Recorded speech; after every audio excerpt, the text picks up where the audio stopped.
थोड़ी समझदारी की बात करो सानिया। खून शरीर के अंदर पैदा होता है, हवा में नहीं। यह अचानक कहीं से नहीं आ जाता है। मुझे लगता है मौली को कोई बीमारी है, वह हमसे उसे छुपा रही है। रेवती अपनी बात पर अड़ी रही। याद है उसने कहा था कि उसे सिर दर्द है, दोनों के बीच जरूर कोई कनेक्शन होगा। अचानक वह जांच करने के लिए सानिया के बिस्तर के पास पहुंची। बिस्तर साफ था, कहीं किसी गड़बड़ का कोई निशान नहीं था। वह उस पर बैठ गई। सानिया भी उसके पास आ गई। देखो, यहाँ कुछ भी नहीं है, सब कुछ नॉर्मल है। मौली झूठ बोल रही है, उसे जरूर त्वचा की कोई बीमारी है। उसने बिस्तर को थपथपाया। सानिया ने भी हिचक के साथ वैसा ही किया। कुछ देर तक दोनों अगल बगल बैठी रही। फिर सानिया की आंख बंद होने लगी। मेरा सिर भारी लग रहा है, उसने कहा। रेवती ने उसे बिस्तर पर लेटते और आंखें बंद करते देखा। एक समय तक जो लड़कियां बाथरूम तक गई थी वे लौट रही थी। साफ तौर पर वे परेशान लग रही थी। मौली उनके साथ थी, वे रो रही थी और कांप रही थी। रेवती का ध्यान उनकी ओर गया और ठीक उसी समय उसे अपने पास एक भूतिया आवाज सुनाई पड़ी। तुम्हें कीमत चुकानी पड़ेगी। सानिया जोर से हांफने के साथ ही उठकर बैठ गई। रेवती ने उसके चेहरे को देखा और चीख उठी। सानिया का चेहरा खून से भर गया था। कुछ बूंदे नहीं, बल्कि ढेर सारा खून। सहज प्रतिक्रिया स्वरूप सानिया का हाथ अपने चेहरे पर गया।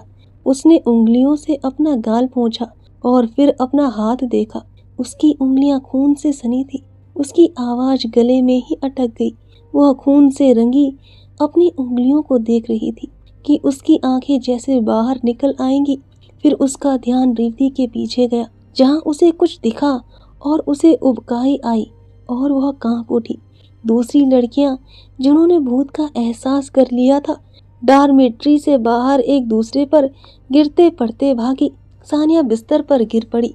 रेवती भयभीत होकर कांपने लगी।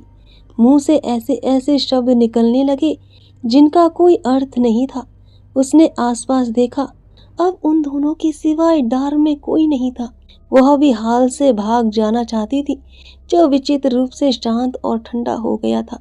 लेकिन सानिया को अकेला नहीं छोड़ सकती थी।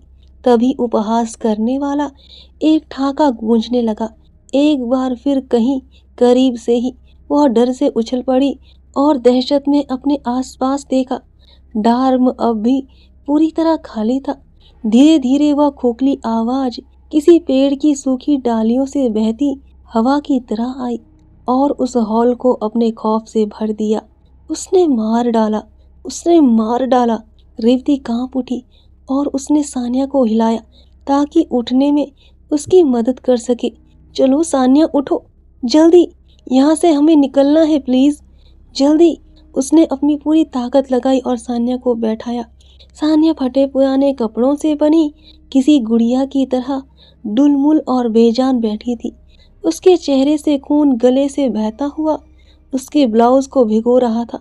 उसका यह रूप बेहद डरावना था।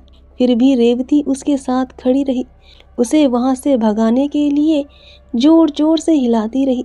लेकिन सानिया बस कांपती रही और कंठ से अजीब अजीब आवाजें निकालती रही। डॉर्मेट्री की बाकी लड़कियां नीचे पहुंच गई। उनकी चीख, कांपते शरीर और डर से सफेद पड़े चेहरे सारी कहानी बयां कर रहे थे। स्टाफ कैफेटेरिया में शाम की चाय पीने के बाद मिस उदबाला ईस्ट विंग हॉस्टल की ओर जा रही थी। इस शोरगुल को सुनने के बाद वह उन भयभीत लड़कियों के पास पहुंची। कैंपस में तुम लोगों ने यह क्या हंगामा खड़ा कर रखा है? उसने उन्हें डांटा। लेकिन लड़कियां इतनी परेशान थी कि उसकी डांट का कोई असर नहीं पड़ा। उन्होंने जो अचानक हुआ उसे बताने का प्रयास किया। भले ही उनकी बात पूरी तरह समझ में नहीं आई, लेकिन उदबाला बुरी तरह डर गई। अपने डर को छिपाने के लिए उसने चिल्लाकर कहा, अभी के अभी तुम सब हॉस्टल में वापस चली जाओ। लेकिन आज लड़कियों ने ठान लिया था कि उसकी बात माननी ही नहीं है। जैसे ही यह समझ आया कि मिस उदबाला से बात करने का कोई फायदा नहीं है, कुछ लड़कियां प्रिंसिपल के ऑफिस की ओर वो सब कुछ बताने के लिए भागी जिसे उन्होंने देखा था। कॉलेज के कुछ लेक्चरर्स के साथ वह दयालु महिला तुरंत ईस्ट विंग हॉस्टल की ओर दौड़ी। अब तक हॉस्टल के बाहर एक बड़ा समूह इकट्ठा हो गया था।